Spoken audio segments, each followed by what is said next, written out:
자, 그렇다면은 이제 조금 더 한국의 의미가 있는 주요 이슈들을 살펴보려고 합니다. 자, 우리가 이제 보고 있는 세계는 미국이 보고 있는 세계와 동일하지만 그것을 보는 인식 자체는 조금 다를 수가 있을 것 같아요.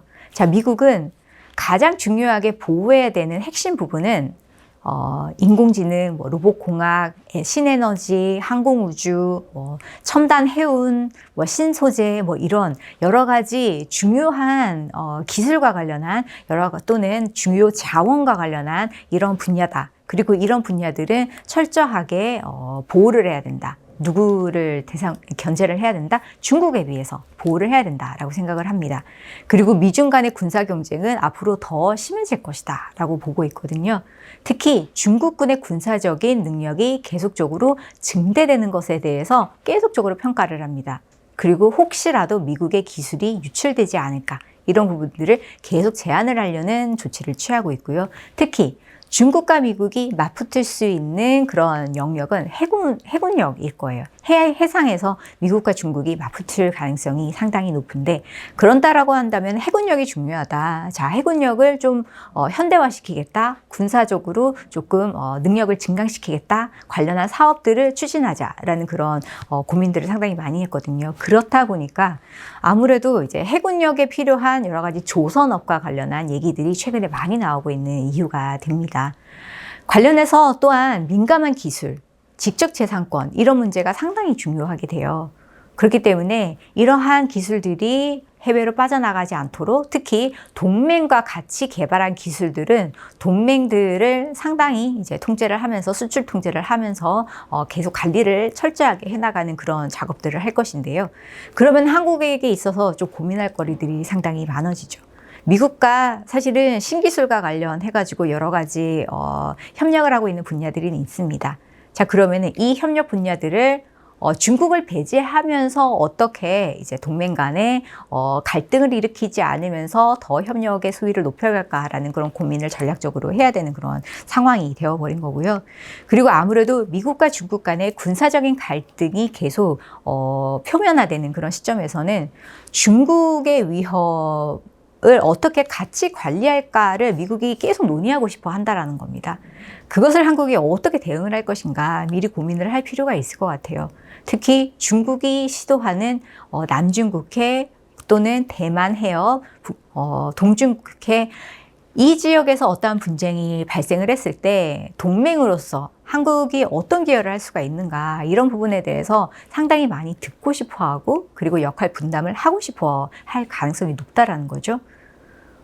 특히 해공군 능력 이런 것들을 어떻게 보강을 해서 미국의 작전을 지원을 해줄 수 있을까 이런 부분들도 분명히 미국은 논의하고 싶어 할 거기 때문에 이런 논의가 테이블 위에 올려놓아지는 순간 한국이 어떻게 대응을 할 것인가 좀 전략적인 스탠스를 미리 좀 고민을 해야 되는 그런 상황이 발생을 할 수도 있다. 미리 준비해야 된다라는 그런 부분들을 말씀드릴 수밖에 없을 것 같아요. 북한 문제와 관련해서도 우리가 조금 생각해 볼 거리들이 좀 있습니다. 아무래도 지역 그리고 글로벌 확산, 핵확산 위협은 무조건 막아야 된다라는 건 민주당이나 공화당이나 초당적으로 합의를 하고 있는 바예요. 그렇기 때문에 북한에 의한 지역 확산 또는 글로벌 확산 이 문제는 아주 강경하게 대응해야 된다라는 그런 부분들은 크게 변하지는 않을 것 같습니다. 그런 문제의식은 계속돼요. 그리고 특히 공화당의 이제 선거 기간의 정강이나 그리고 계속적으로 나오는 여러 가지 문건들을 보면은 북한을 분명히 위험한 국가로 지목을 하고 있거든요. 그렇기 때문에 북한 위협은 계속 관리해야 된다라는 그런 큰 명제는 변함이 없을 것 같습니다. 만약에 그럼에도 불구하고 북한과 단독적으로 만나서 아주 새로운 협상을 한다라고 할 때 어떤 문제점이 국내적으로 발생할 수 있는가 그 부분도 우리가 좀 주목을 해봐야 되는데요. 일단 비핵화가 아닌 군축이나 군비 통제가 비핵화로 가기 위한 중간 단계가 아니라 최종 단계로 설정이 되는 협상을 한다라고 한다면 그건 정말 새로운 협상이 되는 것이거든요. 과거에는 중간 단계로서 이런 것들을 논의를 해봤었어요. 중간에 동결을 하고 나중에 비핵화로 어떻게 갈 것인지 큰 그림을 가지고서 접근을 했었다면은 그 마지막 스텝은 빼놓은 채 중간 단계로 생각했었던 것을 마지막 단계로 가정을 하고서 협상을 하는 거는 정말 새로운 방식이거든요. 만약 그렇게 됐을 때는 외교적으로나 국내적으로나 상당히 넘어야 할 산들이 많습니다. 첫 번째는요. 지금껏 유엔의 안보리 결의는요. 북한의 비핵화를 명시를 해왔습니다. 이것을 달성하기 위해서 여러 가지 제재 조치들을 가해왔었죠. 만약에 이런 조치들을 변경하고 싶다라고 한다면은 나머지 안보리 상임이사국, 프랑스, 영국, 중국, 러시아 모두 동의가 필요합니다. 프랑스와 영국은 북한 비핵화에 대해서 아주 강경해요. 그리고 러시아와 중국조차도 핵을 가진 북한과 같이 살고 싶어 하지는 않거든요. 적어도 이 지역에서 핵국가가 더 이상 하나 더 있으면 상당히 골치가 아프다. 그렇기 때문에 공식적으로는 북한의 비핵화를 계속 지지를 해왔습니다. 이것을 거부하지는 않았어요. 그렇기 때문에 설득하는 작업들이 우선적으로 필요하고요. 만약에 미국이 반대급부로 뭔가 경제적인 인센티브를 제공을 하면서 북한과 대화를 하겠다라는 그런 생각을 가지고 있을 때는 국내적으로 넘어야 할 산이 또 있습니다. 만약에 제재 해제, 적어도 부분적인 완화라도 꺼내들려고 한다면은 이것을 미국의 의회에서 승인을 해줘야 됩니다. 왜냐하면은 북한에 대한 제재는요, 여러 가지 이유로 인해서 중첩적으로 가해지고 있거든요. 단순히 핵 비확산의 문제뿐만이 아니라 북한이 사회주의적인 체제를 가지고 있고 비민주주의적인 그리고 비자율적인 시장을 가지고 있고 여러 가지 불법적인 행동, 사이버 위협이나 아니면은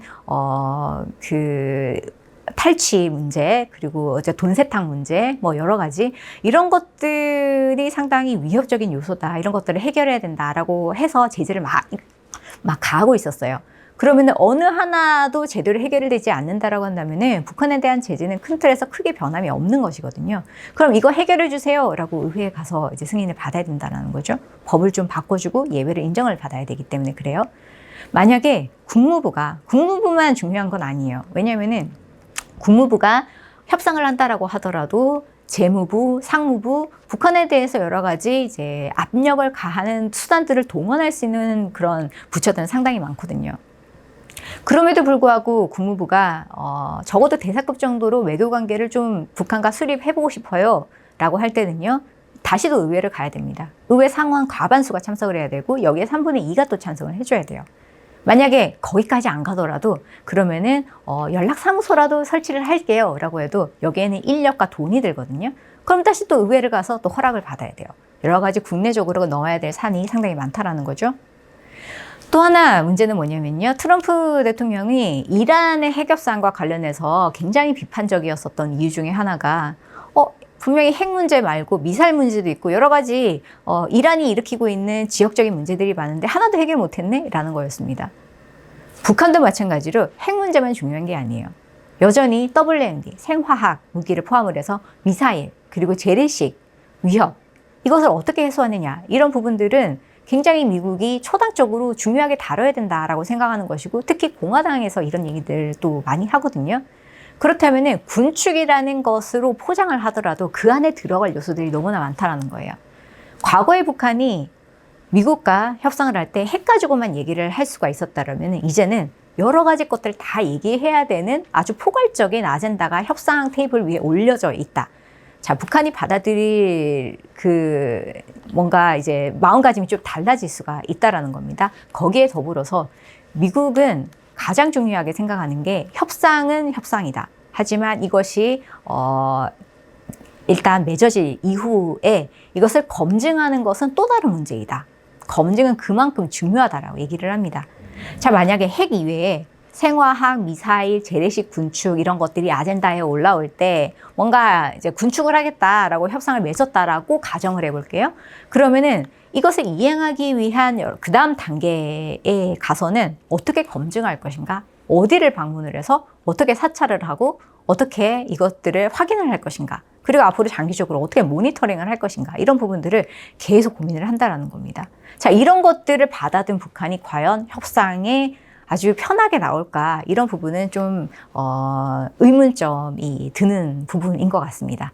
그리고 또한 미국은 한편으로는 어떤 생각을 하게 되냐면요. 북한을 핵무장 국가로 인정을 한다. 물론 NPT 안에서 법적으로 인정이 되는 핵국가로서는 인정을 받을 수는 없겠지만 적어도 실제적으로 핵무장을 한 국가로서 인정을 한다라고 할지라도 그것이 미칠 지역적인 파장에 대해서 고민을 하지 않을 수가 없습니다.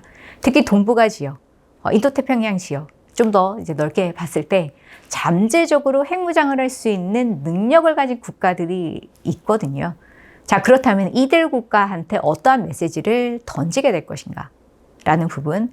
그리고 북한은 물론 지금까지는 북한이 본인의 뭐 핵 기술이라든지 아니면 자원이라든지 이런 것들을 다른 국가한테 이전을 했다라는 건 밝혀진 적이 없지만 계속 핵을 가지고 있는 국가가 이란이나 시리아 등 중동에 좀 불안정성을 야기시켜 왔었던 국가들과 굉장히 좋은 전통적인 관계를 맺고 있는 그런 것들을 고려를 해봤을 때 동북아뿐만이 아니라 다른 지역까지 이 핵 확산의 우려는 계속 남아있게 되는 것이거든요.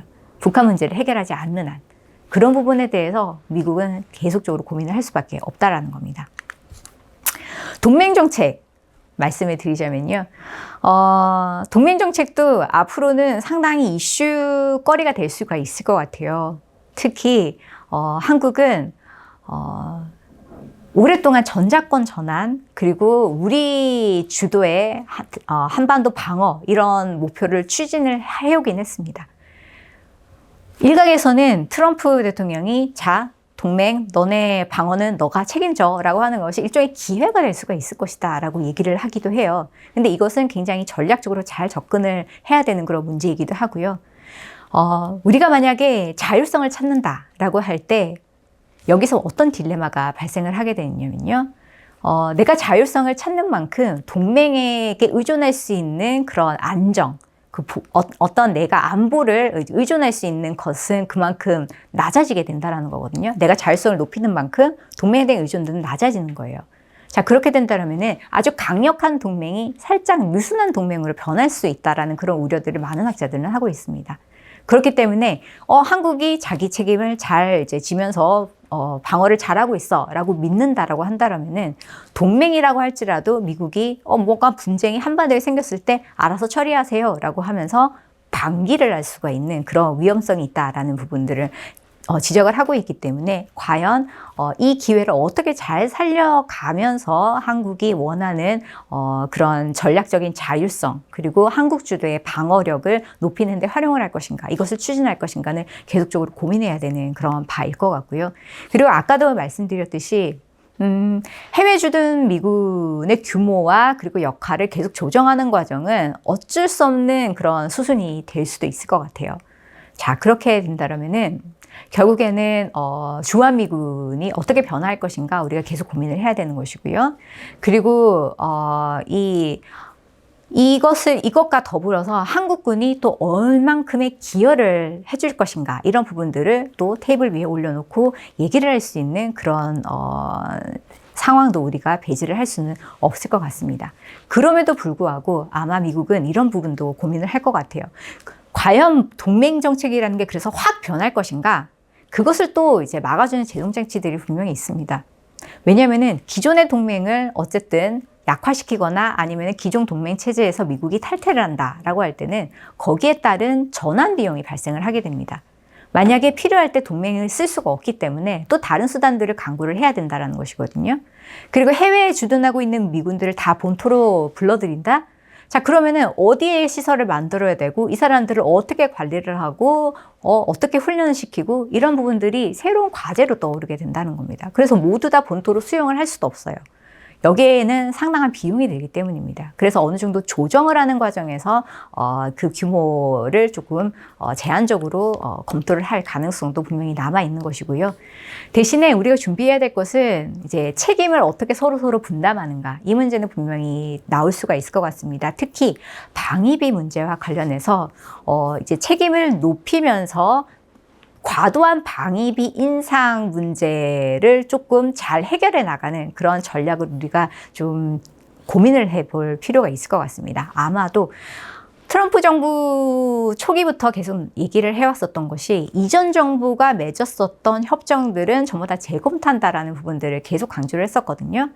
한국 같은 경우에는 방위비 분담 협정은 국회를 통과했지만 미국은 의회를 통과하지 않았습니다. 그것은 그냥 행정협정에 불과해요. 그렇기 때문에 트럼프 행정부가 마음만 먹는다라고 한다면, 특히 국방부가 이거 다시 재협상하겠어라고 한다면은 재협상합시다라고 한국에게 얘기를 할 수 있는 가능성이 분명히 존재합니다.